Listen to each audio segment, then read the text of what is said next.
اعوذ باللہ من الشیطان الرجیم بسم اللہ الرحمن الرحیم حامیم تنزیل الکتاب من اللہ العزیز الحکیم ما خلقنا السماوات والارض وما بینہما الا بالحق واجل مسمى والذین کفروا عما انذروا معرضون قل ارأیتم ما تدعون من دون اللہ ارونی ماذا خلقوا من الارض ام لهم شرک فی السماوات ایتونی بکتاب من قبل ھذا او اثارۃ من علم ان کنتم صادقین ومن اضل ممن يدعو من دون اللہ من لا يستجیب له الى یوم القیامہ وهم عن دعائهم غافلون وَإِذَا حُشِرَ النَّاسُ كَانُوا لَهُمْ أَعْدَاءً وَكَانُوا بِعِبَادَتِهِمْ كَافِرِينَ وَإِذَا تُتْلَىٰ عَلَيْهِمْ آيَاتُنَا بَيِّنَاتٍ قَالَ الَّذِينَ كَفَرُوا لِلْحَقِّ لَمَّا جَاءَهُمْ هَٰذَا سِحْرٌ مُّبِينٌ أَمْ يَقُولُونَ افْتَرَاهُ قُلْ إِنِ افْتَرَيْتُهُ فَلَا تَمْلِكُونَ لِي مِنَ اللَّهِ شَيْئًا هو اعلم بما تفیضون فیہ کفیٰ بہ شہیدا بینی وبینکم وہو الغفور الرحیم قل ما کنت بدعا من الرسل وما ادری ما یفعل بی ولا بکم ان اتبع الا ما یوحی الی وما انا الا نذیر مبین قل ارأیتم ان کان من عند اللہ وکفرتم بہ وشہد شاہد من بنی اسرائیل علی مثلہ فآمن واستکبرتم ان اللہ لا یہدی القوم الظالمین صدق اللہ العظیم۔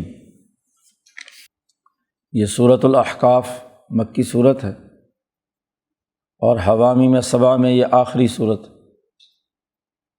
حامیم کا معنی کئی دفعہ پہلے بیان ہو چکا ہے، حروف مقطعات میں سے ہے کہ وہ اجمالی اور روشن نور جس نے دنیا میں آ کر تمام غلط افکار اور عملی نظام توڑ پھوڑ کر رکھ دیے، فاقًا لنظامہم۔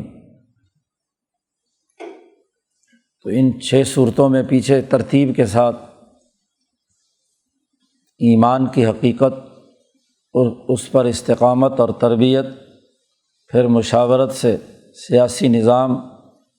پھر سونا چاندی اور زخارف کے جمع کرنے کی نفی، پھر قومی انقلاب اور بین الاقوامی انقلاب کا تذکرہ ہے۔ اس صورت مبارکہ میں تخریب کے بعد تعمیر کے اصول بیان کیے ہیں۔ انقلابات جب مکمل ہو جائیں، ظلم کے نظام توڑ دیے جائیں، تو نئے نظام قائم کرنے کے لیے جن بنیادی اساسی اصولوں اور تعمیر کی ضرورت ہے، اس کی حقیقت، اس کی بنیادی امور، بنیادی اصول وہ اس صورت مبارکہ میں بیان کیے گئے ہیں کہ اس اجمالی نور نے آ کر دنیا کے غلط افکار اور نظام توڑ دیے اور نئے نظام، نئے فکر پر اس کی تعمیر و تشکیل کی۔ اس کی اساسیات توحید الہی ہے۔ دین اسلام کے غلبے کی تعمیر کی اساسیات وہی ہیں جن کا سب سے پہلے ایمانی تقاضے کے تحت رجل مومن کے خطاب میں جس کی جھلک سامنے آتی ہے، اور جو الذین یحملون العرش، جو عرش کو اٹھائے ہوئے فرشتے ہیں، ان فرشتوں نے جو ایمانی حقیقت انسانیت کے لیے دعا اور معافی مانگنے والوں کی توبہ اور استغفار کے تناظر میں کی تھی، انہی اساسیات پر، استقامت پر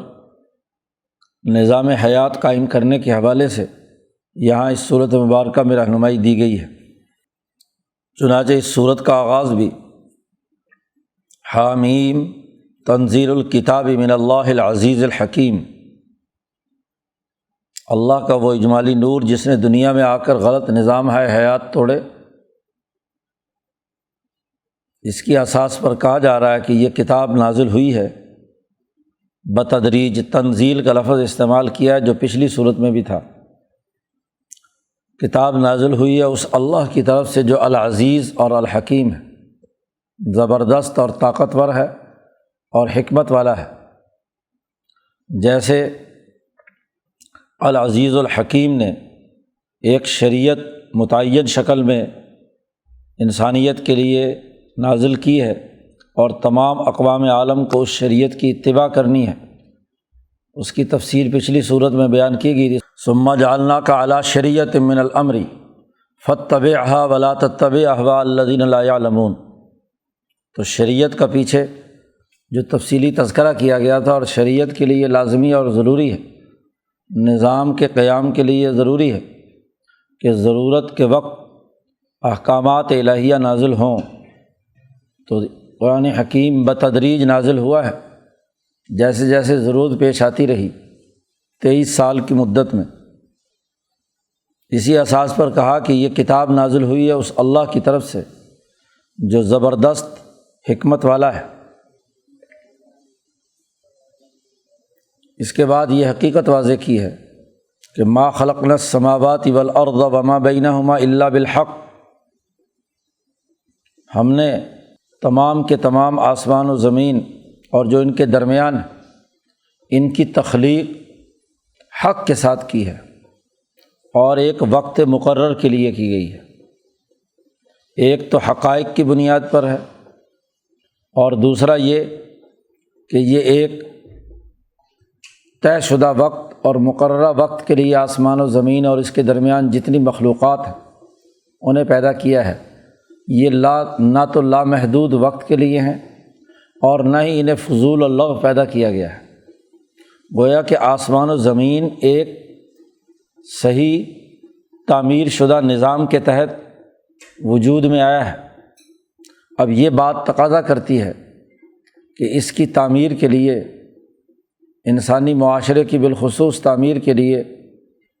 شریعت مقدسہ اور کتاب الہی کے اساس پر نظام قائم کیا جائے، کیونکہ آسمان و زمین کے باقی تمام نظام ایک طے شدہ طریقۂ کار کے مطابق چل رہے ہیں، تو انسانی معاشرہ بھی تعمیر کے مرحلے سے گزرنا چاہیے۔ غلط چیزوں کی تخریب ہے اور تدمیر ہے، اور صحیح اور عمدہ بنیادوں پر اس کی تعمیر ہے۔ اس صورت میں تدمر کل شیء بامر ربھا، تدمیر کا تذکرہ بھی کیا گیا ہے کہ تمام چیزیں جو فرسودہ نظام ہیں وہ توڑ دیے جائیں، اور اس کی جگہ پر تعمیر کا حکم بھی ہے، استقامت کے ساتھ جد و جہد اور کوشش کا ذکر اس صورت میں آ رہا ہے۔ تو سب سے پہلے تمہید باندھی کہ آسمان و زمین اور ان کے درمیان جتنی بھی چیزیں ہیں وہ ٹھیک ٹھیک حق کے ساتھ قائم کی گئی ہیں، پیدا کی گئی ہیں۔ یہ کوئی فضول اور باطل اور لغو نہیں ہے، بغیر کسی نظام کے محض اتفاقات کی بنیاد پر یہ آسمان و زمین کا نظام نہیں چل رہا، بلکہ ایک طے شدہ حقائق کی بنیاد پر ہے، اور پھر اس کے لیے بھی ایک وقت مقرر ہے، اجل مسمى۔ ہر دنیا میں قائم ہونے والے نظام کا بھی ایسے ہی ایک وقت ہوتا ہے، تو کفر اور ظلم کے نظام کے ٹوٹنے کا بھی ایک وقت ہے، اور اس کی جگہ پر نئے انقلابات کے برپا ہونے کا بھی ایک وقت ہے۔ والذین کفروا عما انذروا معرضون۔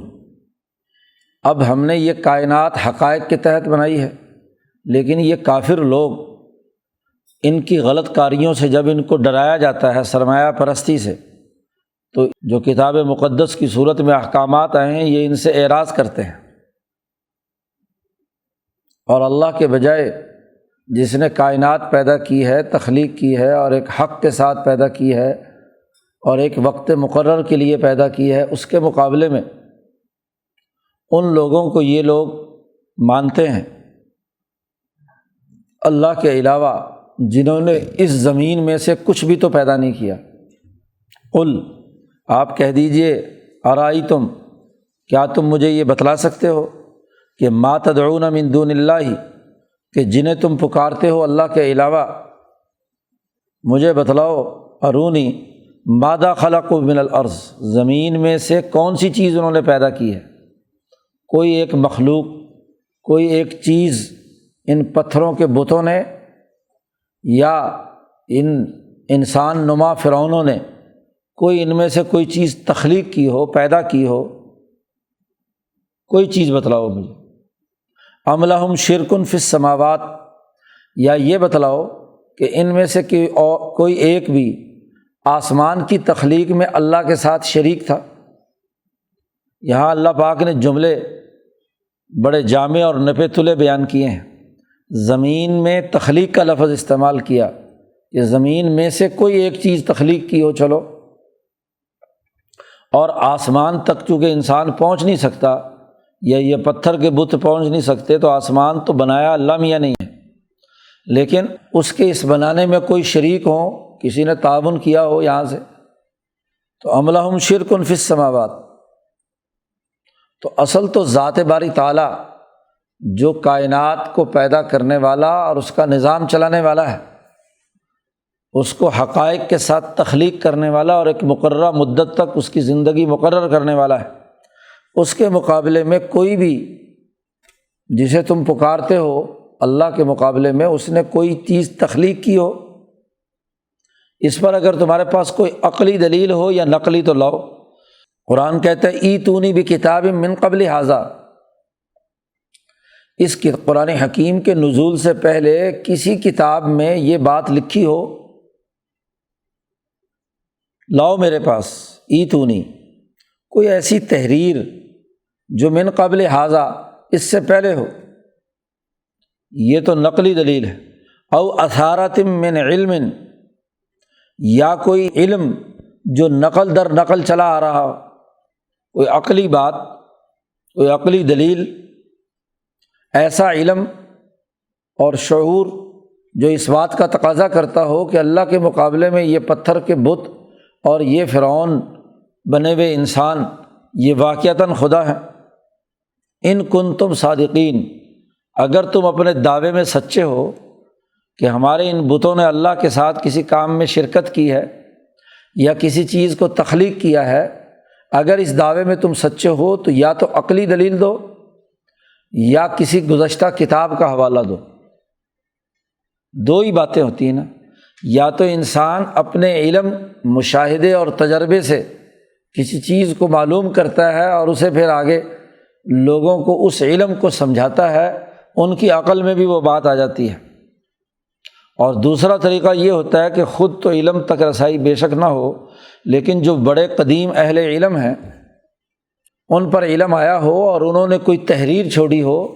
کوئی کتاب میں کوئی علم لکھا ہوا ہو، تو ان دو کے علاوہ تو کچھ نہیں ہو سکتا، یا عقلی دلیل ہوگی یا نقلی دلیل ہوگی۔ ان کنتم صادقین، کوئی بھی دلیل لے آؤ۔ مزید وضاحت کرتے ہوئے قرآن نے کہا کہ ومن اضل ممن يدعو من دون اللہ، اس سے زیادہ گمراہ کون ہوگا جو اللہ کے علاوہ ایسے مخلوقات کو پکارتا ہے کہ من لا یستجیب لہ الی یوم القیامہ، ایسے پتھر کے بت ہیں جن کو انہوں نے خدا بنا رکھا ہے کہ قیامت تک بھی ان کے کسی سوال کا جواب نہیں دے سکتے۔ لا یستجیب لہ، سوال کا بھی اور ان کی دعا اور پکار کا بھی کوئی جواب نہیں دے سکتے۔ یہ جو چاہے ان سے مانگیں تو پتھر کا بت اپنے پہ سے مکھی تو اڑا نہیں سکتا، ان کی پکار کو کیا سنے گا۔ وَهُمْ عَنْ دُعَائِهِمْ غَافِلُونَ، بلکہ آگے بڑھ کر اللہ نے بات کی کہ یہ لوگ ان پتھروں کے بتوں کو پوجنے والوں کی دعاؤں کو بھی نہیں جانتے، اس سے غافل ہے۔ اب لات، منات، عزا، ہاں جی، یہ تمام کے تمام جو بت ہیں ان کو تو پتہ ہی نہیں کہ ہماری پرستش ہو رہی ہے۔ جی، یہ انسان تھے، نیک لوگ تھے، دنیا سے چلے گئے نیکی کر کے، اب ان کے بت بنا لیے، تو وہ خود تو غافل ہیں، انہیں کیا پتہ کہ ہمارے ساتھ کیا ہو رہا ہے بعد میں، اور اس پتھر کے بت کو کیا پتہ کہ میرے ساتھ کیا ہو رہا ہے۔ وَهُمْ عَنْ دُعَائِهِمْ، تو جب انہیں ان کی پکار کا ہی نہیں پتہ تو پکار کا جواب کیا دیں گے؟ خدا تو اسے ماننا چاہیے کہ جو پکار سنتا ہو اور پکار کا جواب دے سکے۔ تو ان کی حالت تو یہ ہے کہ وَهُمْ عَنْ دُعَائِهِمْ غَافِلُونَ، بلکہ اس سے بھی بڑھ کر اللہ کہتے ہیں کہ وَإِذَا حُشِرَ النَّاسُ، جب ان تمام لوگوں کو جمع کیا جائے گا تو یہی وہ بت جن کو یہ پکارتے ہیں، جن انسانوں کو خدا بنا رکھا ہے، کانوا لہم اعداء، یہ تو اس وقت دشمنوں کی فہرست میں کھڑے ہوں گے، ان کے دشمنوں کی فہرست میں، کیونکہ اللہ میاں ان سے پوچھے گا کہ بھائی تم نے ان سے کہا تھا کہ ہماری پوجا کرو، حتیٰ کہ عیسیٰ سے بھی پوچھے گا، مریم سے بھی پوچھے گا، انبیاء سے، عزیر سے بھی پوچھے گا کہ بھائی تم نے کہا تھا کہ ہماری پوجا کرو، وہ کہیں گے حاشا للہ، سبحان اللہ، ہم یہ کیسے بات کہہ سکتے ہیں۔ وہ تو ان کے خلاف گواہی دیں گے کہ انہوں نے اپنی خواہشات، اپنی سرمایہ پرستی، اپنی دولت اور ہوس اور اپنے اقتدار اور جاہ کے لیے انہوں نے یہ پکھنڈ بنایا تھا، ہمارا نام استعمال کیا تھا، تو وہ تو ان کے خلاف گواہی دیں گے، ان کے دشمن ہوں گے۔ اور وَكَانُوا بِعِبَادَتِهِمْ كَافِرِينَ، اور وہ تو ان کی عبادت کے منکر ہوں گے کہ انہوں نے ہماری کوئی عبادت نہیں کی، یہ تو اصل میں اپنی خواہشات کی پیروی کر رہے تھے۔ جیسا کہ پچھلی صورت میں کہا افرأیت من اتخذ الہہ ہواہ، کہ جس نے اپنی خواہش کو اپنا خدا بنا لیا، تو اصل میں تو یہ خواہشات کے پیروکار تھے، یہ ہماری تو پوجا ہی نہیں کرتے تھے۔ قرآن نے بڑے واضح دلائل کے ساتھ ان کے مقدمے کو کمزور کیا ہے، نہ عقلی دلیل ہے اور نہ نقلی دلیل، اور نہ ہی عملی کوئی صورت کہ چلو عملی طور پر قیامت میں ان کے کام آئیں، ان کی پکار کو قبول کر کے ان کی کوئی سفارش کریں، وہ بھی نہیں کر سکتے۔ وَإِذَا تُتْلَىٰ عَلَيْهِمْ آيَاتُنَا بَيِّنَاتٍ، اور جب ان پر ہماری آیات واضح طور پر کھلی کھلی ہماری باتیں جو نازل ہوئی ہیں وہ تلاوت کی جاتی ہیں، تو قال الذین کفروا،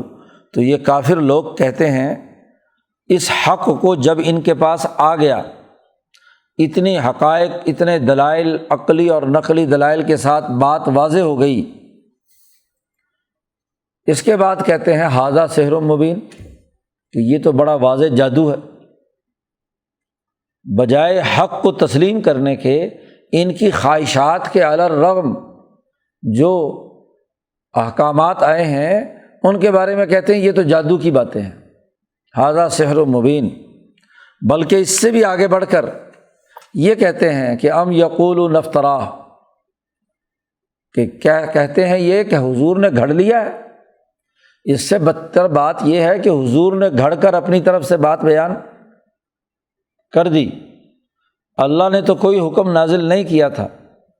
کبھی کہتے تھے وہاں شام کا ایک کوئی یہودی راہب ہے، اس کا ایک غلام ہے، وہ اس کے پاس رات کو خفیہ طور پر آتا ہے اور نعوذ باللہ وہ کوئی ان کو پٹی پڑھا دیتا ہے اور یہ صبح کو کہتے ہیں اللہ نے یہ حکم نازل کیا۔ کبھی کہتے تھے کہ یہ کوئی اور دوسری طرف سے کوئی اور آتا ہے وہ سناتا ہے۔ قل، اے محمد صلی اللہ علیہ وسلم آپ ان سے کہہ دیجئے کہ ان افتریتہ بالفرض والمحال، میں نے یہ قرآن گھڑا ہے، ان افتریتہ فلا تملکون لی من اللہ شیئا، اللہ کے مقابلے میں تم تو میرے مدد کے لیے یا میرے بھلائی کے لیے تم اس بات کے تو مالک نہیں ہو کسی بھی چیز کے۔ یہ اگر بالفرض میں نے اللہ پر جھوٹ بولا ہے تو اللہ مجھے سزا دے گا، اور اگر یہ اللہ کا پیغام ہوا تو انکار کی وجہ سے تم عذاب الہی میں آؤ گے۔ دیکھو 40 سال میں تمہارے اندر رہا اور میں نے کبھی جھوٹ نہیں بولا، تم مجھے صادق کہتے تھے، امین کہتے تھے، میں کبھی کسی انسان پر جھوٹ بولنے کی جرت نہیں کی، تو میں اللہ پر جھوٹ بولوں گا بھلا؟ جھوٹا آدمی جو ہوتا ہے وہ تو سب سے پہلے لوگوں سے جھوٹ بولتا ہے اپنے مفادات کے لیے، اور جب وہ جھوٹا یہاں ثابت ہو جاتا ہے تو پھر اللہ پر بھی جھوٹ بول لیتا ہے، کیونکہ اس کو جھوٹ کی عادت ہے۔ تو آدمی 40 سال کی عمر میں جا کر تو میچور ہو جاتا ہے، اس سے پہلے تو کوئی غفلت سے بات ہو سکتی ہے، اوٹ پٹانگ یا کوئی غلط لیکن میری تو 40 سال کی صاف شفاف زندگی تمہارے اندر ہے، ذرا سی بھی کسی معاملے میں نے کسی انسان سے کبھی جھوٹ نہیں بولا، تو تمہارے کہنے کے مطابق میں صادق بھی ہوں اور امین بھی ہوں، تو آج میں اللہ پر جھوٹ بولوں گا بھلا؟ اور بالفرض اگر میں نے جھوٹ بولا ہے تو اس جھوٹ کی سزا تو مجھے ملے گی نا،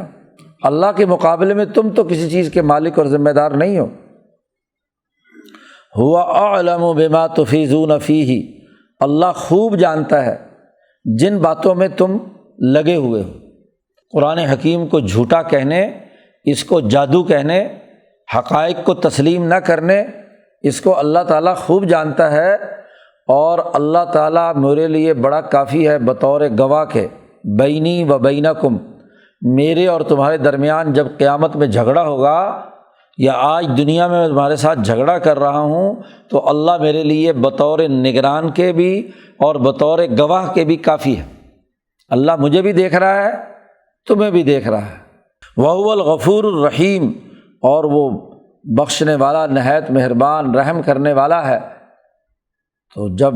میں اللہ پر کوئی جھوٹ اگر بولوں گا تو اللہ مجھے سزا دے گا، اور اگر نہیں ہے ایسا تو تمہیں سزا ملے گی۔ پھر اگلی بات نبی اکرم صلی اللہ علیہ وسلم سے کہا جا رہا، آپ ان سے کہیے، قل،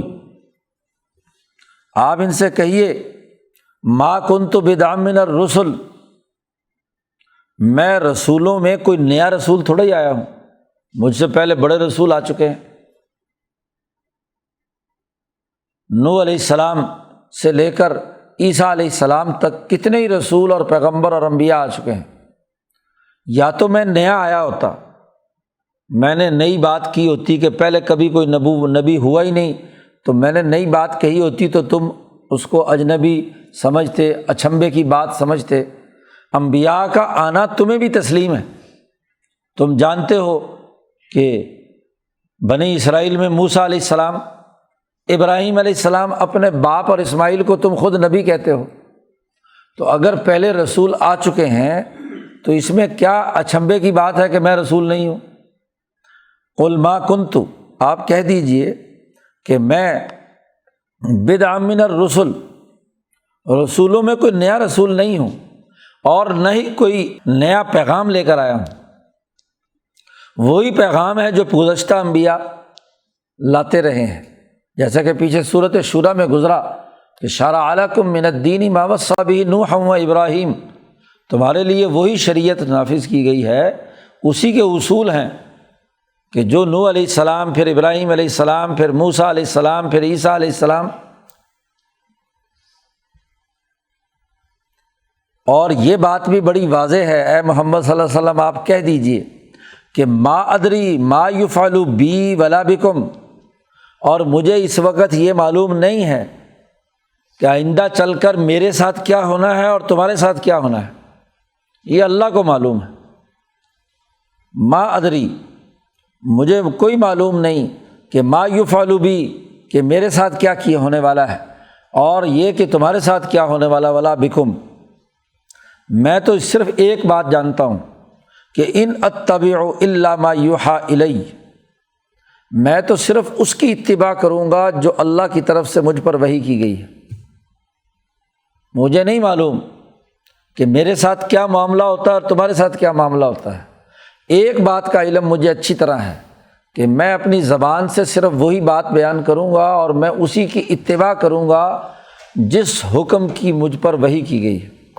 ما یوحی الی۔ اور وما انا الا نذیر مبین، اور میں نہیں ہوں سوائے اس بات کے کہ میں ڈرانے والا ہوں واضح طور پر، اللہ کے عذاب کے نازل ہونے سے ڈرانے والا ہوں، تمہارے غلط کرتوتوں کے غلط نتائج آنے سے ڈرانا چاہتا ہوں، اور میں وحی الہی کی اتباع کروں گا۔ یعنی یہ فرسودہ نظام توڑ کر نیا نظام قائم کرنے کے لیے جو مجھے حکم دیا گیا ہے، میں اس کے مطابق کام کروں گا، میں اس کی اتباع کروں گا۔ قل، آپ کہہ دیجئے، تیسرا قل، ان کے تمام دلائل توڑ کر جب یہ الزام لگاتے ہیں حضور پر کہ یہ سحر ہے، جادو ہے، یا حضور نے یہ بات گھڑ لی ہے، اس کے جواب میں یہ 3 قل آ رہے ہیں دلائل کے طور پر۔ ان افتریتہ، اگر میں نے یہ بات کہی ہو، جھوٹ گھڑا ہو، تو تم مالک نہیں ہو اس بات کے۔ دوسری بات یہ کہ میں کوئی نیا رسول نہیں آیا، اور تیسری بات یہ ہے کہ ارائیتم، کیا تم مجھے دکھا سکتے ہو، کیا تم بھلا تم دیکھو تو صحیح، کہ ان کان من عند اللہ، اگر وہ بات جو میں تمہیں بیان کر رہا ہوں یہ اللہ کی طرف سے ہے، بھی میں نے اگر جھوٹ گھڑا ہے تو تمہارے اوپر کوئی الزام نہیں ہے، میں جانوں میرا اللہ جانے وہ میرے ساتھ کیا معاملہ کرتا ہے، اور اگر یہ اللہ کی طرف سے ہے ان کان من عند اللہ اور وکفرتم بہ، اور تم اس کا انکار کرو، جبکہ وشہد شاہد من بنی اسرائیل علی مثلہ، اس جیسی کتاب پر بنی اسرائیل سے تعلق رکھنے والا ایک گواہ گواہی بھی دے رہا ہے، شاہد شاہد من بنی اسرائیل علی مثلہ، ایسی کتاب کے نازل ہونے پر بنی اسرائیل میں سے ایک گواہ گواہی دے رہا ہے، اس کی گواہی بھی ہو اور وہ ایمان بھی لایا ہو، فآمنا، اس کے باوجود واستکبرتم، تم تکبر کرو، یعنی اتنی بڑی واضح بات ہے کہ اللہ کی طرف سے یہ پیغام ہو اور تم انکار کرو، اور پھر تمہارے اندر سے گواہ موجود ہو، وہ گواہی دے، بنی اسرائیل میں سے ایک گواہی دینے والا گواہی دے اس جیسی کتاب کے نازل ہونے پر، اور وہ خود ایمان بھی لایا ہو، اس کے باوجود واستکبرتم، تم تکبر کرو، تو کیا کہا جا سکتا ہے؟ یہی کہا جا سکتا ہے کہ ان اللہ لا یہدی القوم الظالمین، اللہ تعالیٰ ظالم قوم کو ہدایت نہیں دیتا۔ تم نے ظلم و تکبر کی انتہا کر دی، اب اس کے نتیجے میں تمہیں ہدایت کیسے ملے؟ جبکہ گواہی دینے والے نے گواہی دے دی۔ اب یہاں مفسرین کہ گواہ کون ہے جس نے گواہی دی ہے، اس میں مختلف اقوال نقل کیے ہیں۔ کچھ لوگوں نے کہا کہ شاہد شاہد من بنی اسرائیل سے مراد موسیٰ علیہ السلام، کہ موسیٰ علیہ السلام پر اس جیسی ہی کتاب نازل ہوئی تھی اور ان کی گواہی تورات میں موجود ہے۔ دوسرے حضرات نے کہا کہ نہیں، اس سے شاہد شاہد من بنی اسرائیل سے مراد حضرت عبداللہ ابن سلام جیسے وہ یہودی علماء ہیں جنہوں نے یہودیت چھوڑ کر دین اسلام قبول کیا تھا۔ مولانا سندھی رحمۃ اللہ علیہ نے ان دونوں باتوں پر سوالات کھڑے کیے کہ مفسرین کی دونوں باتیں سیاق و سباق اور آیات کے تناظر میں درست معلوم نہیں ہوتی، اس لیے کہ موسیٰ علیہ السلام کی گواہی کو تو زمانہ گزر چکا، اور ان موسیٰ علیہ السلام پر مکے کے مشرکوں میں سے یہ خود میں سے کون ہے جو ایمان لایا ہو موسیٰ علیہ السلام پر؟ فآمنا، اب یہودیوں یا بنی اسرائیل میں موسیٰ علیہ السلام کی گواہی کی اساس پر مکے کے مشرکوں پر حجت قائم کرنا، یہ کوئی مناسبت نہیں ان دونوں کے درمیان۔ اور دوسرا یہ کہ یہ مکی صورت ہے، اور مکی صورت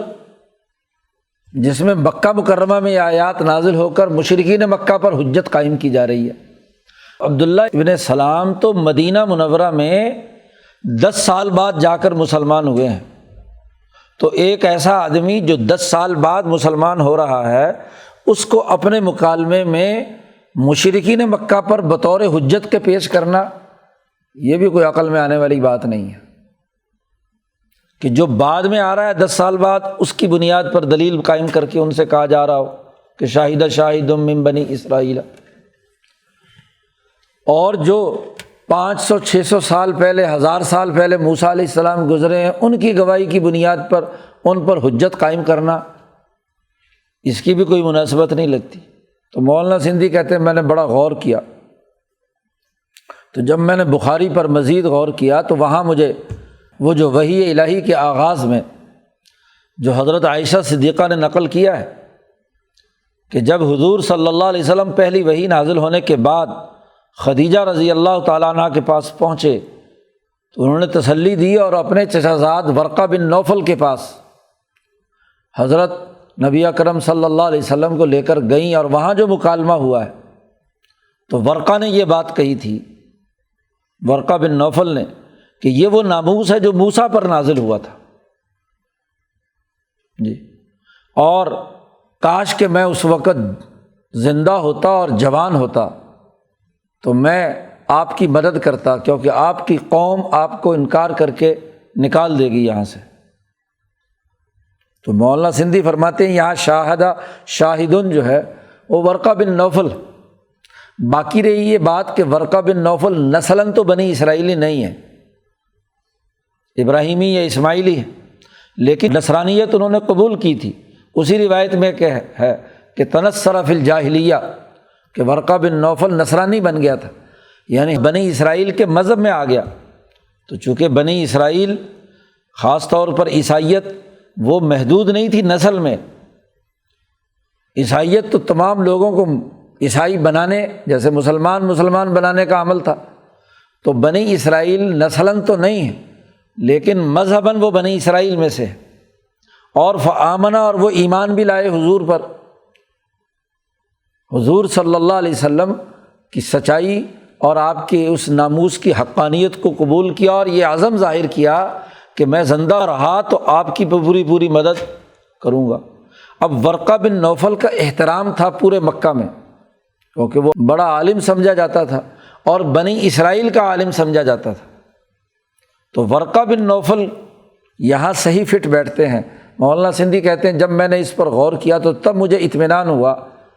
کہ شاہدن اصل میں ورقہ ہے۔ ہاں، ورقہ کے واسطے سے، کہ ورقہ نے کہا تھا کہ یہ کتاب وہی ہے جو موسیٰ پر نازل ہوئی ہے، اس حوالے سے موسیٰ علیہ السلام کی تصدیق اور تائید ورقہ نے کی تھی، اس حوالے سے موسیٰ علیہ السلام دوسرے درجے میں یہاں گواہ کے طور پر آ سکتے ہیں۔ لیکن اصل گواہی جو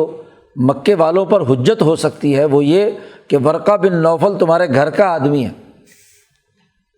اسماعیلی ہے،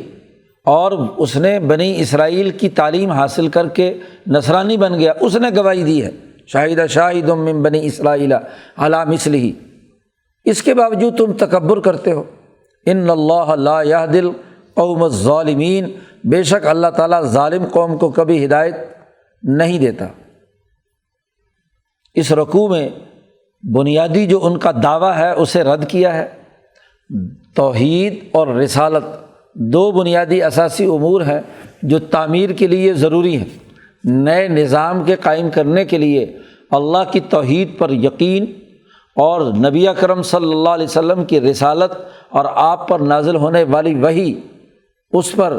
پختہ یقین اور اعتماد کا ہونا ضروری ہے۔ تو ان دونوں کی حقانیت اس رکوع میں بیان کی، ابھی گفتگو چل رہی ہے، اگلے رکوع میں مزید اس پر گفتگو کر کے پھر انسانی سماج کی تشکیل کے بنیادی اساسی اصول وہ آگے بیان کیے جا رہے ہیں۔ اللہ تعالیٰ قرآن حکیم کو سمجھنے اور اس پر عمل کرنے کی توفیق عطا فرمائے۔ اللہ